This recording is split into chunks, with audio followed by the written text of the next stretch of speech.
നമ്മുടെ നാട്ടിൽ തന്നെ അധികമായിട്ട് കണ്ടുവരുന്ന ഒരു അസുഖമാണ് ഫാറ്റി ലിവർ ഡിസീസ് എന്ന് പറയുന്നത്. നമുക്ക് അതിനെക്കുറിച്ച് അധികമായിട്ട് അറിയാനായിട്ട് ഡോക്ടർ ഷാജി സാറിനോട് ചോദിക്കാം. സർ, ഈ ആൽക്കഹോളിക് ആയിട്ടുള്ള ആളുകളിലും മാത്രമാണോ ഫാറ്റി ലിവർ ഡിസീസ് വരാറ്? അല്ല, ഇത് non alcoholic fatty liver disease എന്നാണ് പേര്. NAFLD എന്ന് വെച്ചാൽ അത് വലിയ മദ്യപാനമില്ലാത്ത ഒബേസ് ആയിട്ടുള്ള നല്ല പൊണ്ണത്തടിയുള്ള ആളുകളിൽ യങ്സ്റ്റേഴ്സിൽ കാണുന്ന ഒരു രോഗമാണ് ഈ പറഞ്ഞ നാഷ് അല്ലെങ്കിൽ NAFLD എന്ന് പറയുന്ന രോഗം.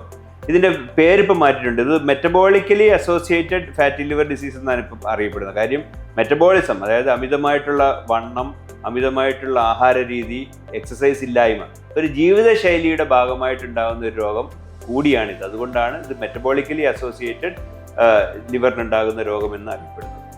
ഇത് ഒബീസ് ആയിട്ടുള്ള ആളുകളിൽ മാത്രമാണോ വരാനുള്ള ചാൻസ്?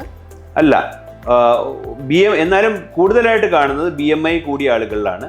അല്ലാത്ത ആളുകളിലും ഫാറ്റി ലിവർ ഡിസീസ് കണ്ടുവരാറുണ്ട്. പോളിസിസ്റ്റിക് ഓവേറിയൻ ഡിസീസ്, PCOD ഉള്ള സ്ത്രീകളിൽ, അതുപോലെ ഡയബറ്റിസ് ഉള്ള ആളുകളിൽ, ഹൈപ്പർ ടെൻഷൻ ഉള്ള ആളുകൾ, കൊളസ്ട്രോൾ കൂടിയ ആളുകളിൽ, ഇങ്ങനെയുള്ള മെലിഞ്ഞിരിക്കുന്ന ആളുകളിലും non alcoholic fatty liver disease കാണുന്നുണ്ട്.